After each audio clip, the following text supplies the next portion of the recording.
you for standing by. My name is Desiree, and I will be your conference operator today. At this time, I would like to welcome everyone to the FuBo Third Quarter 2024 earnings call. All lines have been placed on mute to prevent any background noise. After the speaker's remarks, there will be a question-and-answer session. If you would like to ask a question during this time, simply press star followed by the number 1 on your telephone keypad.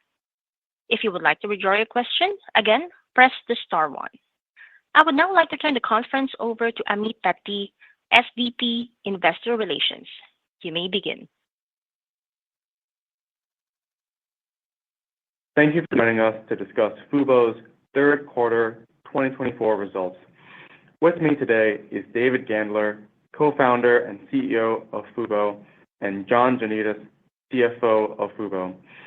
Full details of our results and additional management commentary are available in our earnings release and letter to shareholders, which can be found on the Investor Relations section of our website at ir.fubo.tv.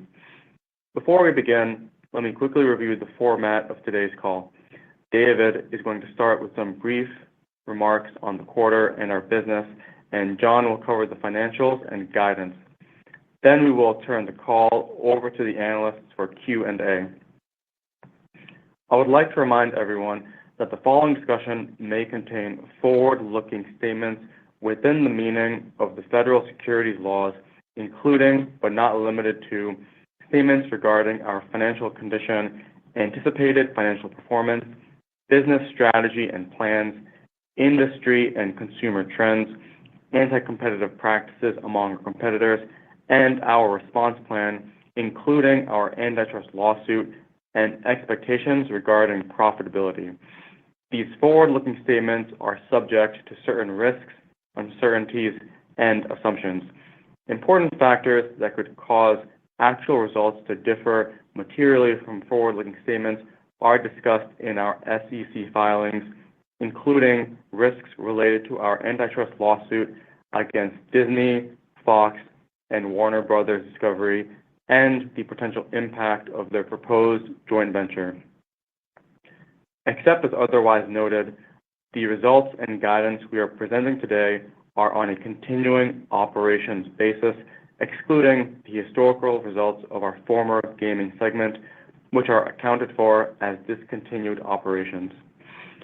During the call, we may also refer to certain non-GAAP financial measures.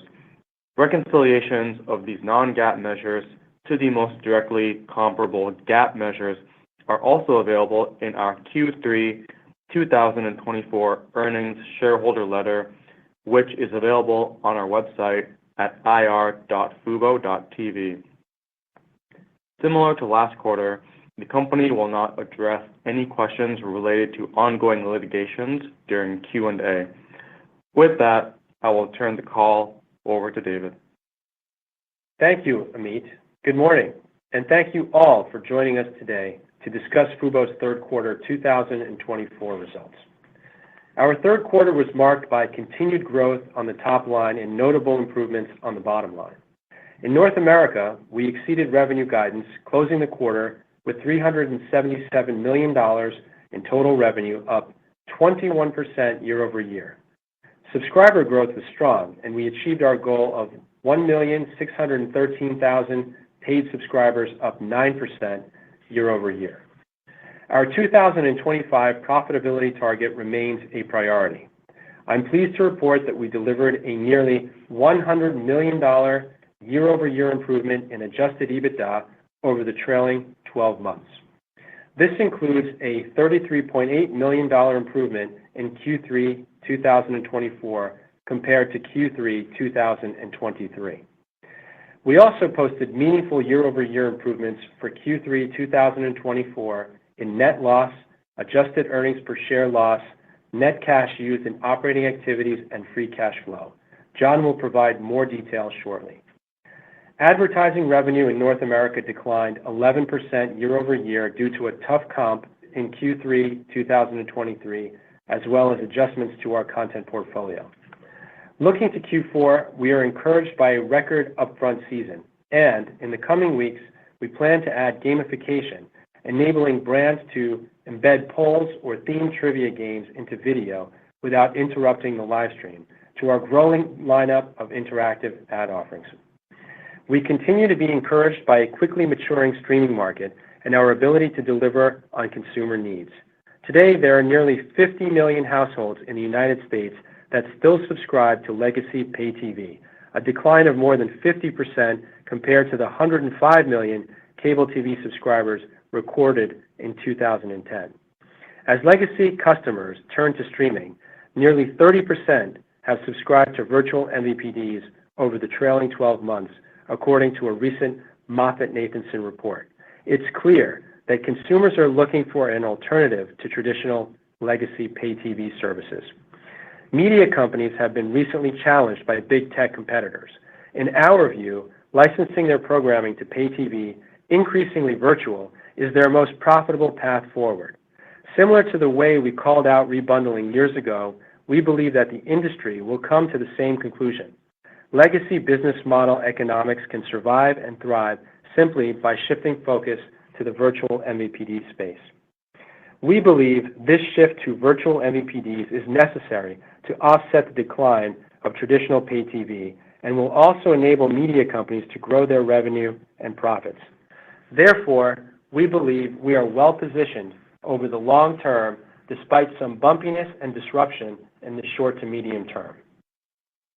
As we continue to emphasize product quality and user experience, we believe consumers seeking a frictionless streaming product will increasingly choose FuboTV. We are also committed to offering consumers choice. Our mission to provide consumers with an aggregated content experience that lets them choose the content they want was further realized with our recent introduction of standalone subscriptions. Now, FuboTV users can subscribe to select live and VOD content without purchasing the main FuboTV product, choosing the content that's right for them. With standalone subscriptions, our FuboTV free tier, and of course, our signature sports first virtual MVPD, we seek to offer consumers multiple competitively priced options within the FuboTV ecosystem, free of friction. In August, we won a preliminary injunction against the sports streaming joint venture from Disney, Fox, and Warner Brothers Discovery. In the ruling enjoining the JV's launch, the federal court granted our injunction because, as it stated, quote, FuboTV is likely to succeed on its claims against the JV because it would, quote, substantially lessen competition and restrain trade.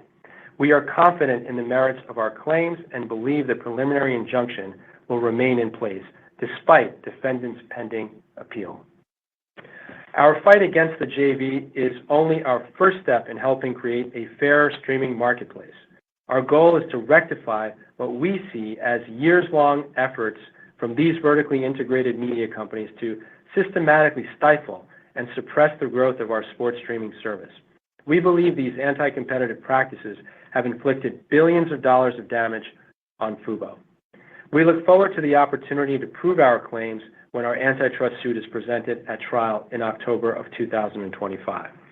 In closing, the third quarter was highlighted by meaningful revenue and subscriber expansion balanced by cost controls critical to reaching our 2025 profitability target. And we continue to fight for a fair streaming marketplace as we believe competition will benefit the entire ecosystem. I will now turn the call over to John Janedis, CFO, to discuss our financial results in greater detail. John? Thank you, David, and good morning, everyone. I am pleased with the results for the third quarter, and even more so with the continued progress we have made across just about every metric and in relation to our profitability goals. These strong results build on our momentum from previous quarters and further demonstrate that our initiatives and strategies are positively influencing our earnings potential and positioning FuboTV to succeed in an ever-changing operating environment. Taking a look at the results for the quarter, we continue to see healthy top line and subscriber growth, with North America revenue growth of 21% and rest of world revenue growth of 6%. The main drivers behind the continued top line growth has been our ability to monetize, retain, and attract subscribers. I am pleased to report North America subscriber growth of 9%, ending the quarter with over 1.61 million, and rest of world subscribers to over 378,000. As has been evident in previous quarters, our commitment to enhancing efficiency while simultaneously expanding our market presence is not solely reflected in our robust revenue and subscriber growth. It is also having a positive impact on our profitability metrics. In Q3, net loss was $54.7 million, a marked improvement compared to a net loss of $84.4 million in Q3 2023. This led to a per-share loss of 17 cents, a significant improvement compared to a loss of 29 cents in the third quarter of 2023. Adjusted EBITDA loss was $27.6 million, compared favorably to a loss of $61.4 million in the third quarter of 2023. Adjusted EPS loss was 8 cents, an improvement compared to an adjusted EPS loss of 22 cents in Q3 2023. In summary, our financial results continue to showcase the substantial progress we're making across the business. We believe the company's current trajectory reflects both its potential and resilience, placing us in a strong position to reach our profitability goals. Moving to the balance sheet and cash flow, we ended the quarter with $152.3 million of cash, cash equivalents, and restricted cash. In addition, our ongoing efforts to identify efficiencies and maximize leverage across the business resulted in a $31 million improvement in free cash flow, with just over $1 million shy of achieving positive free cash flow for the quarter. This reflects our ongoing commitment to maintaining rigor and discipline in managing our company-wide costs, and we are pleased with the progress we've made this quarter.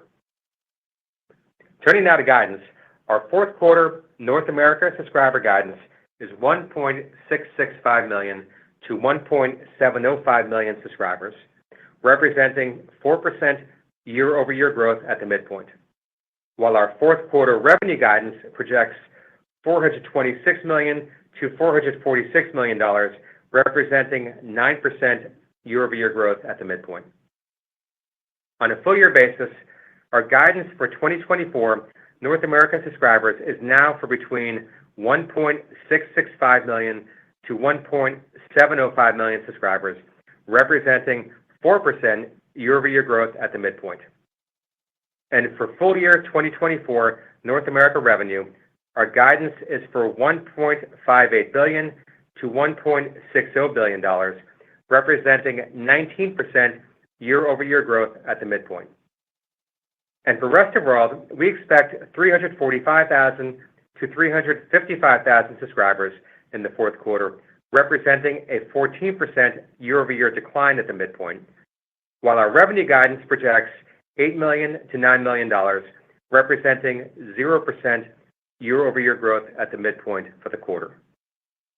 This leads to guidance of 345,000 to 355,000 subscribers for the full year 2024, representing a 14% year-over-year decline at the midpoint, and full year 2024 revenue guidance of $33 million to $35 million, representing 4% year-over-year growth at the midpoint.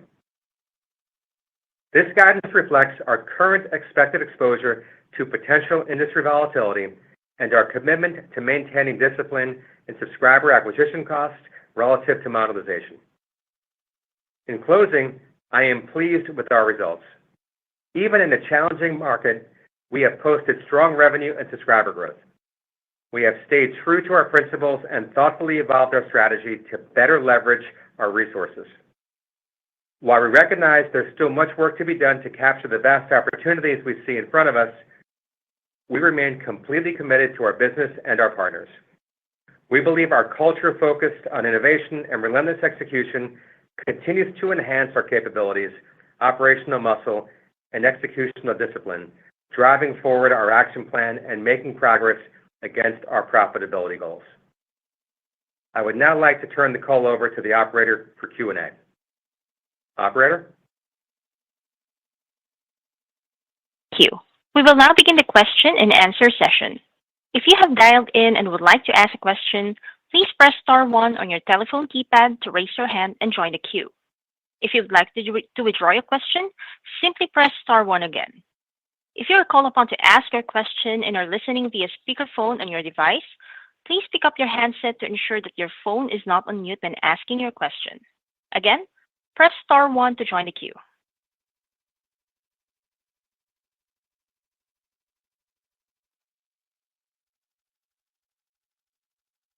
Our first question comes from the line of Laura Martin with Needham. Your line is open. Hi there. Good numbers, you guys. Congratulations. I have two for David. One is, David, I would love it if you would explain to me why FuboTV Free, especially now that you've added the pay channels, why that isn't available to everybody and why it's only available to lower churn to prior and current FuboTV subscribers. I don't understand why that's better economics for you. And then my second one is, you made the point, I think, in your prepared remarks that we now have cable subscribers of 50 million, and I think you said 30% sort of subscribe to virtual MVPDs. My question is, over time, do you think that the virtual MVPD tier is actually a long-term structural business? Because eventually cable subscribers are going to go to zero, and as sports moves to streamers, why is it anybody should be a virtual MVPD subscriber? Those are my two questions. Thanks. Thank you, Laura. Just on your first question, I think it's a very good question. It's something that we thought long and hard about. I think what we attempted to do is, one, because it's a new product, we wanted to make sure that we are able to manage the free tier as best as we can and sort of learn a little bit more about what consumers are looking for and what their behaviors are. The concern of putting it in front of the paywall is we didn't want that to impact, the funnel, because people basically are coming into Fubo today for sports programming. And so by putting that free tier in front immediately, we just didn't want to have an impact on, conversion rates, which obviously would drive up subscriber acquisition costs as just sort of one potential outcome. So, as we get better on managing and retaining customers and bringing them back, into the ecosystem, we want to maintain them in the ecosystem. So right now we've been focused on creating features like upselling customers that are on that free tier. But I think eventually you are correct. We will put that free tier, in front of the virtual MVPD paywall. John, I don't know if you have anything to add to that. No, nothing to add there, David.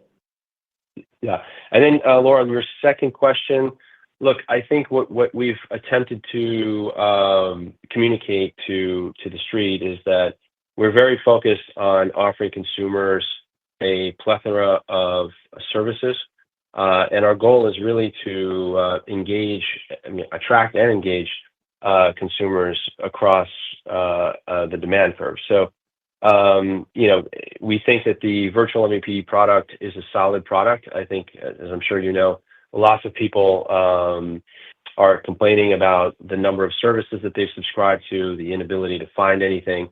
But, again, there are people that will really enjoy, a package that has everything. Even if they don't watch a lot of the channels, they want to I'll give you an example. Like, for instance, if you never watch the Weather Channel, and there's a climate event in a region that you care about, or you may have family in, you want to make sure that channel is available to you, so you don't have to scramble for it. So, again, I think it's just a matter of making sure that we offer a wide range of products that are flexible and offer people solutions that they're looking for. Our next question comes from the line of Alicia Reese with Wedbush. Your line is open.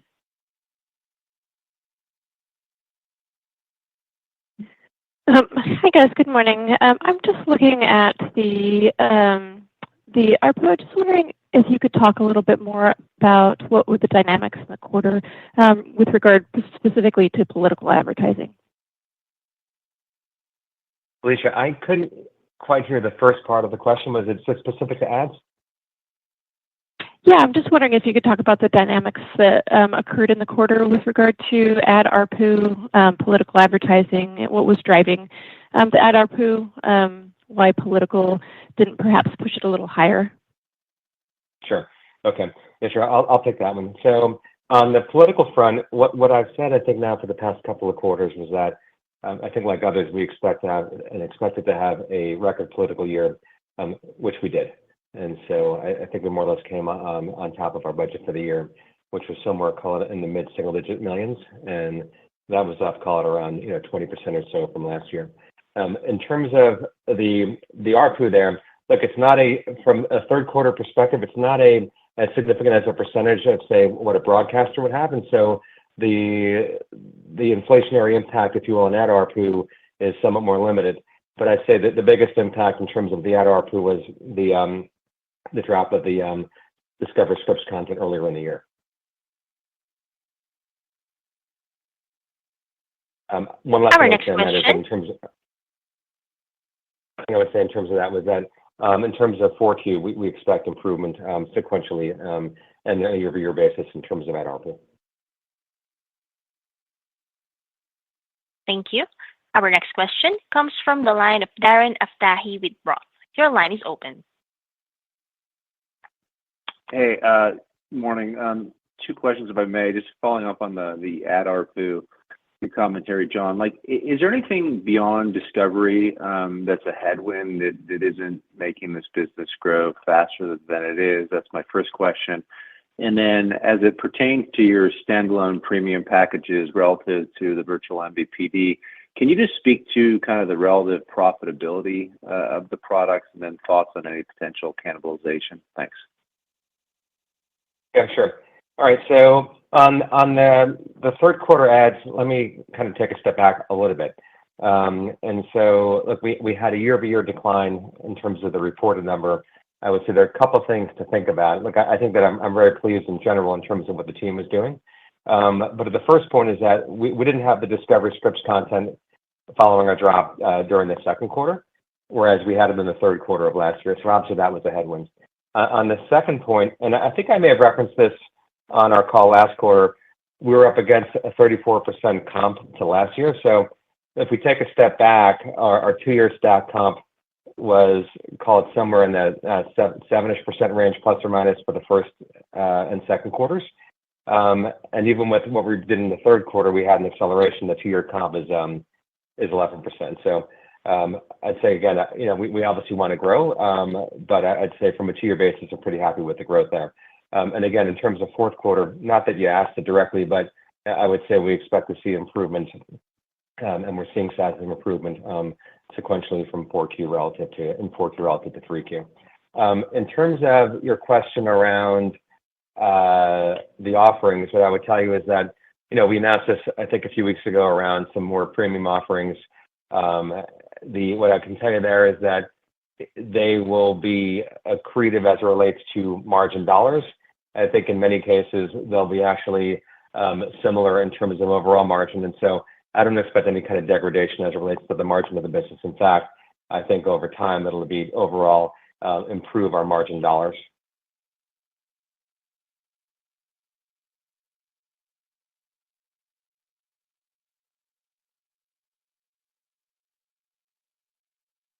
Ladies and gentlemen, that concludes the question and answer session. Thank you all for joining. You may now disconnect.